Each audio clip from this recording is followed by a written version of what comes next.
pretty interesting to me how Batman Year One obviously influenced Batman Begins and The Dark Knight. And then Batman Begins influenced the people doing the Bond movies. Said, oh, okay, we start this over again. Bond Year One and Casino Royale. It influenced the Star Trek guys. Right. Oh, okay, let's start this over again from Year One. And it all kind of plays out over the media. And one of the fascinating things for me was what you mentioned about Gotham City. Yeah. In my humble opinion, when Tim Burton set out to do Batman 1989, he felt that Gotham City needed to be the third most important character of the piece. Right. And he believed that if the audiences didn't first believe in Gotham City from the opening frames of that movie, there would be no way in hell that they would ever believe seriously, and remember, this was the first time a serious superhero movie was happening, that there could be a guy getting dressed up as a bat and fighting someone like the Joker. And that worked incredibly well. And I think Anton Furst's design work, my dear friend Anton Furst, who was another genius, his work influenced the comic books and the interpretation in the comic books. You were there at that time, working there. I remember walking on that set, what was it, about 30 miles outside London. Pinewood Studios. Yeah, in this environment, a Batman could exist. That was a lot of what Anton achieved for me. Tim was right in saying the city is a major character in that ethos. But it's also a city where there are crevices and blank walls and places where a guy in a cape might lurk around. In something like the movie, I remember waiting online. I got my commemorative Burger King class on the line. I absolutely remember vividly going to the movie in line on 34th Street and with my father, and then seeing the city there and thinking Batman lives there. Immediately seeing the city, because it seemed as though it was his psychology as the city almost. You could believe he would exist there. And the same way when you see, Mazzucchelli's art in Year One, a human, vulnerable Batman could live in that city, Yeah, during my whole time at DC so far, there hasn't been a single month that's going by that we haven't had the word Gotham in the title of a series. So it shows you that if there's Gotham Knights or Streets of Gotham or Gotham Central, we've always had Gotham in the title, Gotham City Sirens. We have a lot of things going on that just shows how important an aspect of the storytelling that is and how valuable it is overall. And been a huge influence also on another genius, Christopher Nolan. Yeah. If you look at Batman Begins and The Dark Knight, you can almost see David's artwork come to life in a sense.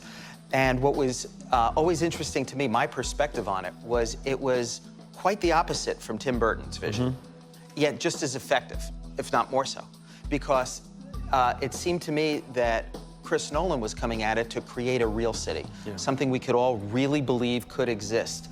And had he shot it in New York City, the second you see Times Square or the Statue of Liberty, your suspension of disbelief is over. But Chicago, with a couple of iconic buildings taken out of the landscape, nobody around the world, I think, would really identify that city easily. No, I didn't realize it was Chicago when I saw the movie. And, well, it was kind of policy in my version of the Batcave to do the origin every so often. You did make a huge contribution to the enhancement of the origin with Crime Alley story. It was a 15-page story, so I probably did it in 2 afternoons. And probably thought it was okay or pretty good, but like so much, I didn't expect it to have much of an afterlife. Was it Dick Giordano, was that? Yeah, Dick did a fine job on the art. Exceeded any expectation I might have had. And, it has lived on. I guess partially because it fills in a hole in the mythos. Like, okay, he's 8 or 10, depending on which version you read, when his parents get killed. And then in his early 20s, he becomes Batman. Okay, that's who took care of it in the interim. So we invented Leslie Tompkins as the interim parent figure. I was thinking of Dorothy Day when I did Leslie. Dorothy was probably the world's leading, certainly the United States' leading pacifist in the 40s and 50s and 60s. I wanted to get that voice into the series, like a token nod to the fact that, in a way, Batman fails when he can't think of anything to do but punch somebody. And I just wanted a little character over there in the corner saying, there's a better way to do this. If you worked a little harder, you'd find a way to do this without breaking somebody's arm. Scott, would you do this? Would you attempt to enhance at any particular time this origin story, the backstory of Batman? Would you find it intimidating, a burden, a responsibility, a challenge, or how would you react to something like that? Well, first, I mean, his origin story for me was traumatic to read in Dark Knight Returns. Again, I was, 9 or 10.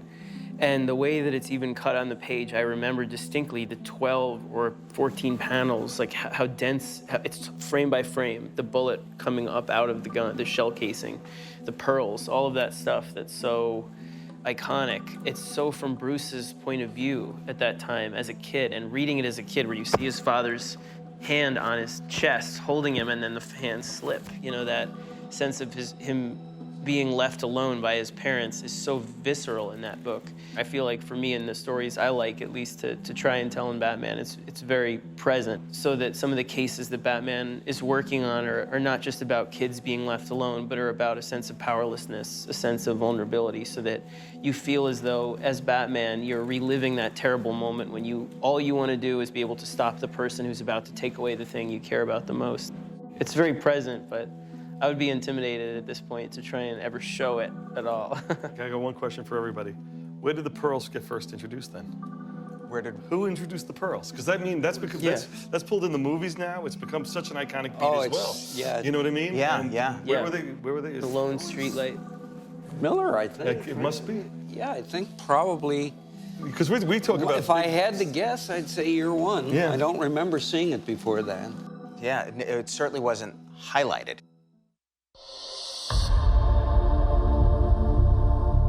Batman Year One is a tremendous success for Right. DC Comics and for the character.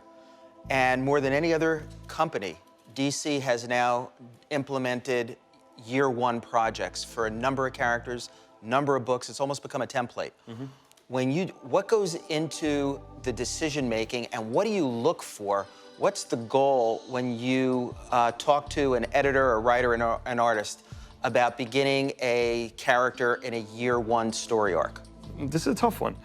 For me, what I look for is a character that has a distinct voice, has a strong fan base, something that people want to read more about. But over the years, it's been twisted a little bit and turned a little bit. It's had multiple interpretations. None of them so different that it forces you to rethink the character, but just enough difference that it makes you wonder what was at the core of the character, or what was the motivations of the character. So what we try to do is, if we're doing a Year One, we like to strip the character down, get a sense of who that character is, male or female, what are they about, what drove them, and then start to rebuild their lives, but in a contemporary tone, so that it fits within some of the sensibilities of today. So, because what you want is that first year to be coming out so that you have a character that works, operates in today's contemporary society. You don't want to be able to come out of a Year One and then you're into the 1940s and then you have to continue to move from there. You want to come out of a Year One with a very clear definition of who that character is and what motivates them. I think one of the ones that did well was we had a Batgirl Year One. People wanted to revisit that first year of Barbara Gordon's years as Batgirl. So that was something that worked extraordinarily well for us. But it's a tool that we don't go to that often because they did, and it just starts to lose its impact when you start to do it too much. In Batman's particular case, you're in there telling his first year, and you're telling his first year after he's been around for 40 plus years, 50 plus years. So you're revisiting that sensibility in a way that you have never seen it before. And that's some of the things you hope to do. But again, two things that have happened is that in comics today, we put out so much material today that accelerates us revisiting, so that the times between our going back and re-examining a character becomes shorter. So therefore the impact becomes less. And the other thing, which is the most dangerous thing for us, is that we're in a world of collected editions and books sitting on shelves, and you have Batman Year One sitting on a shelf from now on. It's one of our evergreens, so you're always gonna have that book sitting there. So you're always gonna be judged against that. So it's gonna be very hard to go back and do Batman Year One again when you have that particular work sitting there, and you're always gonna be judged against that. So we have to look in other ways to do it. So, the answer used to be, well, you tell Year Two or Year Three. I don't think that's really the best of answers, but, it's something that you're always trying to achieve. When you feel you have the story that warrants that title, then I think you'll do it now, more so than than just do it just because you want to make a quick buck. Batman's been around 72 years. Yes. He looks pretty good, though. Looks damn good. Gets beat up every once in a while, but he's still standing. And I want to talk about why he's still standing. Is there room for all of these different interpretations and tone? Batman of the future, Batman of the past, elsewhere Batman, this Batman, that man. What's the appetite? What will keep it going? Is Batman immortal one way or another? Well, you know what? I always say that this is what makes Batman the greatest character I think that there ever was. The fact that he can do all the things you just described. The fact that he can stand and work in the streets of Gotham. The fact that he can appear on the moon with the Justice League and stand side by side with Superman.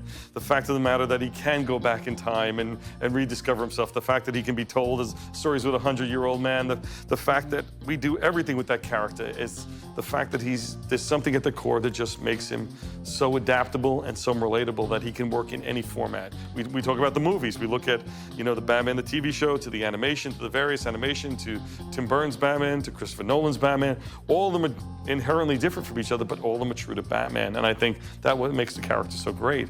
But I mean, even Scott, to this day, I mean, Scott's working on not even just Batman, but the whole lore. Scott's working on Gates of Gotham, which is telling the history of Gotham City now, because that's such a strong character that we're actually exploring Gotham's history back to the 1800s. It's been fun, yeah. And you just find out there's this rich history that's been created over the years that we are able to continue to mine and build out from. And I think that's, you know, but that's the fun of the job, and that's the fun of the business that we're in. We're in periodic storytelling. So we've always got to find ways to reinvent ourselves and to reinvent our characters and constantly update them to grab new audience to make them enjoy it as much as we do. Those are the things that matter most.